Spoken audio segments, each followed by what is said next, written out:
Welcome to the Care for Kūpuna podcast, where we dive into health, wellness, and vibrant living of our cherished Kūpunas. We are thrilled to take you on a journey exploring everything from health and wellness tips, deeply rooted in the spirit of Hawaii, to navigating the intricacies of retirement, preserving our rich culture heritage, and fostering vibrant communities for our elders. Whether you're a Kūpuna yourself, a family member, a dedicated caregiver, or simply someone passionate about supporting and uplifting our elders, this podcast is for you. Each episode is crafted with love and the intention to inspire, inform, and celebrate the golden years. So sit back, relax, and join us on this meaningful journey as we care for Kūpuna. Aloha listeners, thank you for joining us this week on Care for Kūpuna, where we care for our Kūpuna. I'm Lani. I'm Trina. And we are your Kūpuna Care Girls. And today we will be going over how we can deal with chronic pain. And pain is something we experience pretty much on a daily basis. I mean, I have a lower back pain, and I think it's because of that sitting position. You know, I'm working so hard, right, Trina? We're working so hard. Yes, we are. Traveling a lot. I'm in that sitting position on the plane, in the car. And, you know, so when you don't treat it that much, it will just get worse. So it's your body telling you that something is wrong. And experts say it's not just physical, but emotional, social, and psychological. So we came across an article in ARP Bulletin and wanted to share some of the highlights with you and the highlights on pain management. Okay. Yes. And I have some people that I share this news with a lot too. Is my dad and my mom actually suffer from chronic pain. My mom suffers from it like on a daily basis. My dad has suffered it throughout his life, back pain, knee injury, you know, from football injuries to work injuries, car accident injuries. I mean, we all deal with this on some level on a daily basis. And so managing the pain is something that we need to start to learn. And one of the tips they have is to treat depression and anxiety, because chronic anxiety and depressions symptoms are 5 times more common in people who have chronic pain than those without. So interesting enough is that certain antidepressants are also effective for pain. So it's like a twofer. You can take it for one, and it kind of helps with your chronic pain. So that's something good to know. The second one is seek out a sleep specialist. Pain makes sleep hard, but lack of sleep makes pain worse. So experts believe in it, are not consider that, good sleep is a foundational part of treatment. So now people are diagnosed with sleep apnea. They're twice as much likely to live with pain problems than healthy folks. But outside of sleep apnea, taking general lack of sleep seriously, which I need to listen to, so this is actually for me too, can play a big role in alleviating that chronic pain. Yes. And number 3 is unlearning your pain. So pain retrocious therapy, or PRT, is geared towards rewiring your brain experience with pain. For instance, like spider phobia, like confronting your pain.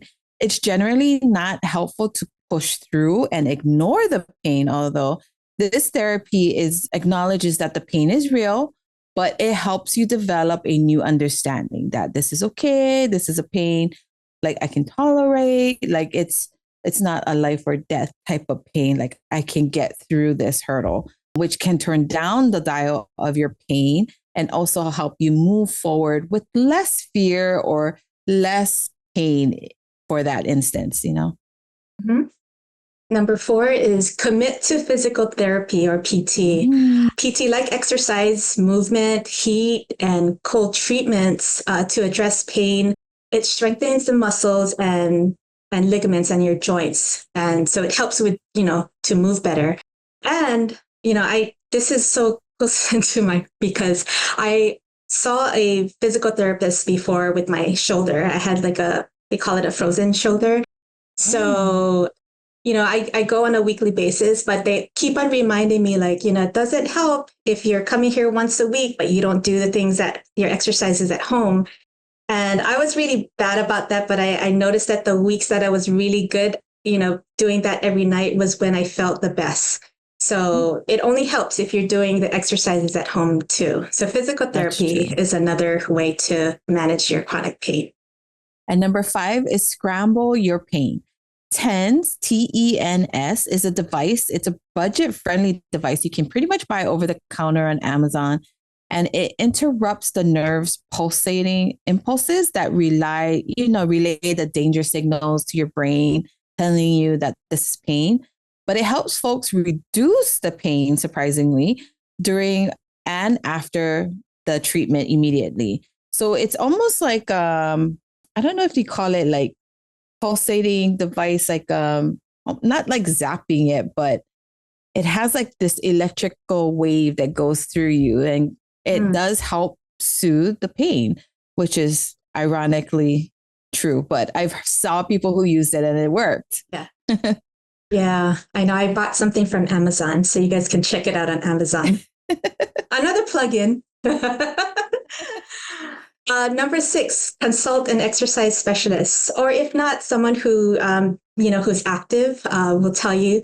One thing pain tells you is that it reminds you to stay in place, rest, not move. Because of course, if you're in pain, you don't want to move and then feel that pain. Who wants to move if your knee is twinged, or you try to lift weights and you with a bum back? It's not gonna work for you. But being sedentary encourages the muscle to weaken and the muscle mass to decrease, which in turn increases the risk of age-related muscle loss. So if pickleball is not your thing, maybe yoga, stretching can be other options for low-impact activities, but definitely talk to someone or a specialist, an exercise specialist, on how you can, keep that muscle moving. Right. And number 7, just like your body moving, we need to make sure we master our mind. Your thoughts are very, very powerful. So thoughts of this isn't fair. What if this pain never goes away? What if my pain means that something bad is happening to my body? These emotions or reactions that turn the volume of pain up and makes your pain level more intense. So changing your inner dialogue, try these tips to, this is okay. So this still hurts, but it hurts, but that means that I'm alive. I'm okay. Or like my body is fragile, like changing the dialogue to my body is stronger than I thought, So just tweaking the way that you think can make huge difference in your day-to-day. Even like your awful thoughts of today will be awful. You can change it to, I have hope that today will be a better day, just changing that a little bit.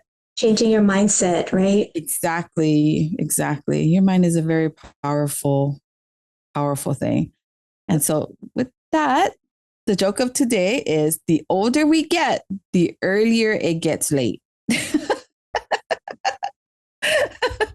The older we get, the earlier it gets late. That is so, so true. That's me.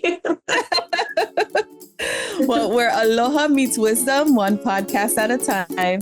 Ahui ho. Mahalo for joining us on this episode of Care for Kūpuna, where we explore health, wellness, and vibrant living for our cherished Kūpunas. We hope you found inspiration and valuable insights. Remember, your support can make a difference. 20% of all proceeds from our podcasts go to a nonprofit organization here in Hawaii dedicated to helping seniors in our community. If you'd like to contribute, visit our website at www.carewithak4kupuna.com and make a donation. Are you a brand or business looking to align with our mission? Consider sponsoring our podcast. Visit our website for more information on sponsorship opportunities.